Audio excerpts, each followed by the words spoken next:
అంటే లైక్ ఇప్పుడు చాలా మంది తనలాగే ఈఓకి గాని, సీడీపీఓకి గాని ప్రిపేర్ అవ్వాలనుకుంటారు. కానీ చాలా మందికి ఏంటి అంటే ఇది ఎలా ప్రిపేర్ అవ్వాలి? మేము ఒక టైమ్ టేబుల్ ఎలా వేసుకోవాలి? ఎలాంటి బుక్స్ చదవాలి? ఏంటి అన్న ఐడియా ఉండదు. అంటే లైక్ కొంతమంది ఏంటంటే they can't afford for the fees for academies. So వాళ్ళు సెల్ఫ్‌గా ప్రిపేర్ అవ్వాలనుకున్నప్పుడు వాళ్ళకి కొంచెం ఐడియా ఉండదు. సో అలాంటి వాళ్ళకి మీరేం చెప్తారు? ఎలా ప్రిపేర్ అవ్వాలి ఏంటి అన్నది? అది ఒకటే అండి. ఎప్పుడు కూడా మనకి ఎలా లేదనుకున్నా సరే ఓన్ ప్రిపరేషన్ అన్నప్పుడు కొన్ని ప్రాబ్లమ్స్ వస్తాయండి. ఓన్ ప్రిపరేషన్లో ఉన్నటువంటి వాళ్ళు సెలెక్ట్ కారు అని కాదు, వాళ్ళు సెలెక్ట్ అవుతారు.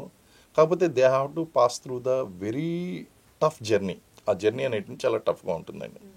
మనం ఇస్తాం, కొన్ని సూచనలు ఇస్తామండి. మనం బుక్స్ ఇస్తాం. చాలామంది ఏమనుకుంటారంటే బుక్స్ చదువుకుంటాం, my books are great guidance for them అండి. అవి తీసుకుంటారు పాపం. అయితే అక్కడ రీడింగ్ బిట్వీన్ ద లైన్స్ అండి, దట్ ఈజ్ మోస్ట్ ఇంపార్టెంట్.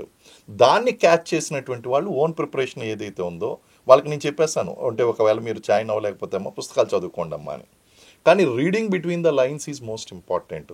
ఒక కాన్సెప్ట్ ఉన్నదంటే దానికి 10 మందికి ఇస్తే 10 మంది 10 రకాలుగా అర్థం చేసుకుంటారు.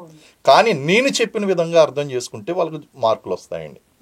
అదేవిధంగా చెప్పడం, సిలబస్ కంప్లీట్ చేయడం వేరు, కానీ ఇంప్రెసివ్గా వాళ్ళ బ్రెయిన్ మీద ఇంపాక్ట్ చేసి విత్ ఎగ్జాంపుల్స్ గుర్తుండిపోయేలాగా చెప్పడం వేరు.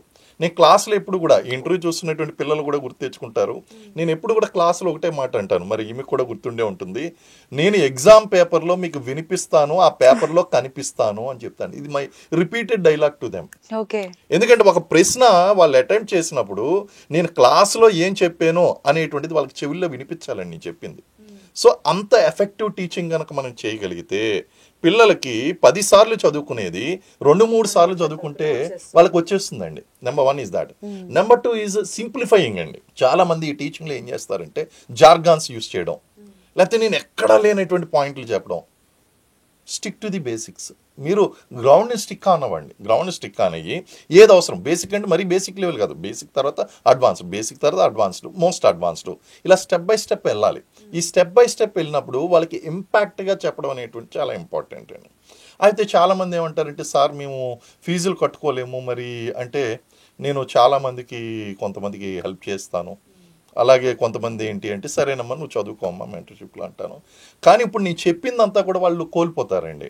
ఈ ఇంపాక్ట్ అనేటువంటిది వాళ్ళకు ఉండదు. ఈ ఇంపాక్ట్ ఏంటి, మనం చెప్పిన తర్వాత వాళ్ళ మీద బ్రెయిన్ మీద ఇంపాక్ట్ పడడం, దాన్ని చాలా ఎఫెక్టివ్గా వాళ్ళు చెప్పడం అనేటువంటిది జరగదండి.